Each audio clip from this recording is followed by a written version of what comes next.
Has Spotify's podcast bet paid off? The latest from our daily newsletter at podnews.net. Bloomberg Businessweek has posted an article suggesting that the company's investments haven't yet yielded a major hit and containing criticism of Dawn Ostrov's growth strategy. We link to that today from our newsletter and our show notes at podnews.net. And also in our newsletter today, Ariel Nissenblatt on Roe versus Wade and what podcasters can do.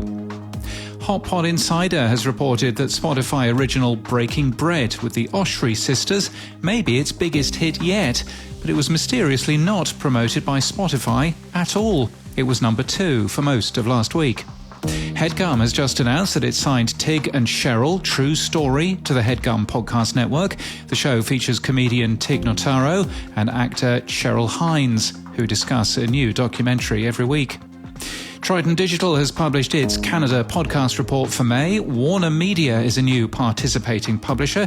Dateline NBC remains number 1. SXM Media, the network that's number 1 for podcasts. Want less background noise on your microphone? The University of Stuttgart might be able to help by inventing a microphone that uses quantum light, improving the signal-to-noise ratio by over half a dB.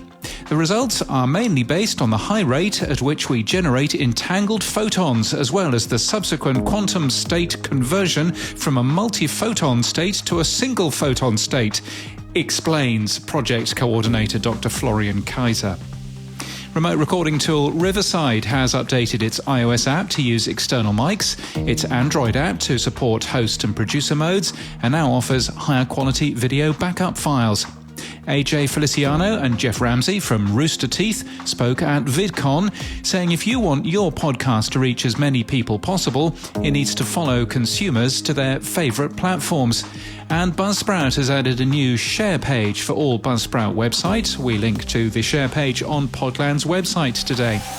It's a Monday, so time for some tech stuff. How about Open Graph? Have you been using that recently? It's got a number of properties around audio, and we've been putting those meta headers in our page headers for some time, linking to the podcast version of our daily updates. Seems to work too. We're seeing around 40 downloads a day of this very show from Trello and LinkedIn apps on iOS, among other things. We've recently switched to MP3 to see if that's more widely supported than our AAC file.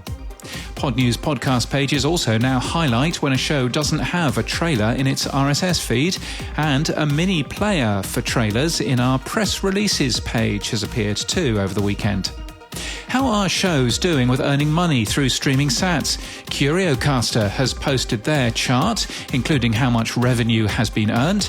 We, this very podcast, are there at number 11. Thank you for your support. If you're not yet listening to this show through Fountain, we would probably recommend that. It's an easy way to give us streaming sats, and we appreciate your support. And you want to be alerted every time a podcast does a live stream. Podcasts Live is the Twitter account for you.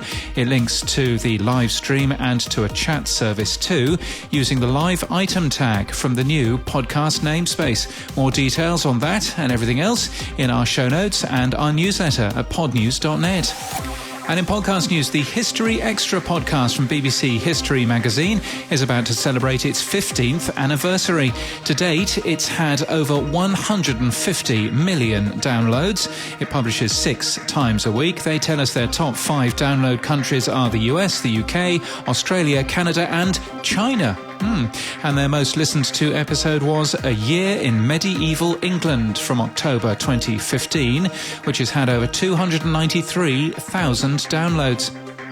It's 1999 and Enron finance manager Jim Yang has received an email from the future.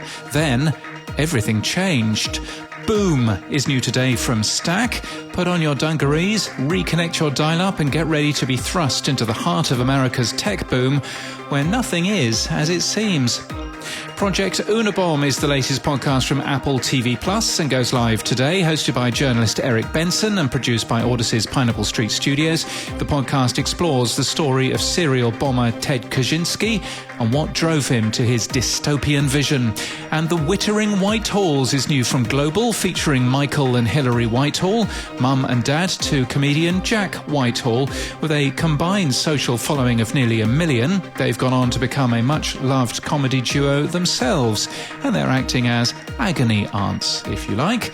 And the duo will share their advice on everything you ask them. And that's the latest from our daily newsletter. To read all the stories and subscribe, we're at podnews.net.